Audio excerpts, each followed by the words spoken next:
sortez les confettis et le champagne. On a la Gironde qui est en train de brûler, nos forêts qui partent en fumée. Mais Emmanuel Macron, écoute bien, c'est auto-félicité. Ouais, tu rêves pas. Donc tout va bien dans le meilleur des mondes grâce à notre belle star de l'Elysée. On écoute cette auto-satisfaction la plus déconnectée de l'histoire.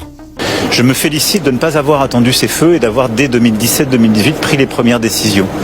Je me félicite ensuite qu'on ait pu commander ces nouvelles capacités, y compris hélicoptères, qu'on ait changé notre organisation parce qu'on devait répondre au drame qui était advenu quelques mois plus tard avec nos trackers et des pilotes qui étaient tombés parce que ces trackers étaient trop vieux. Et donc on n'a jamais attendu. On a été là en avance, on a investi. Donc tu as pu entendre cette belle tirade d'autosatisfaction de notre chef d'État devant les caméras, bien sûr. C'est du grand art. Franchement, j'ai rien d'autre à dire. C'est incroyable tellement que c'est lunaire. Alors je le cite textuellement. Je me félicite de ne pas avoir attendu ces feux dès 2017-2018, d'avoir pris les premières bonnes décisions. Je me félicite d'avoir pu commander ces nouvelles capacités. On a été là en avance. Non mais sans déconner Manu, tu te félicites, vraiment.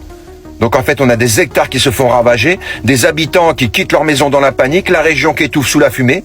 Et ce mec trouve encore le moyen de s'auto-distribuer ses propres médailles en direct à la télé. C'est une folie.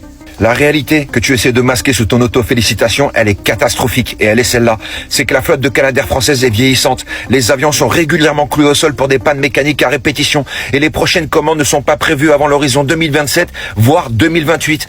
Et les syndicats des sapeurs-pompiers de la sécurité civile qui, eux, crient leur détresse depuis des années que tu as refusé d'écouter sur le surmenage, la vétusté du matos.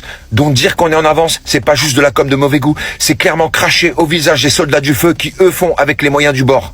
Donc venir s'auto-féliciter au milieu des cendres, pendant que eux, les agriculteurs, sortent leur propre cuve pour aller prêter main forte à des casernes saturées, c'est la preuve définitive d'une déconnexion totale avec la vraie vie. Et s'il y a vraiment quelqu'un à féliciter, c'est certainement pas toi. Ce sont ces hommes et ces femmes sur le terrain qui sauvent la France, malgré ton inaction.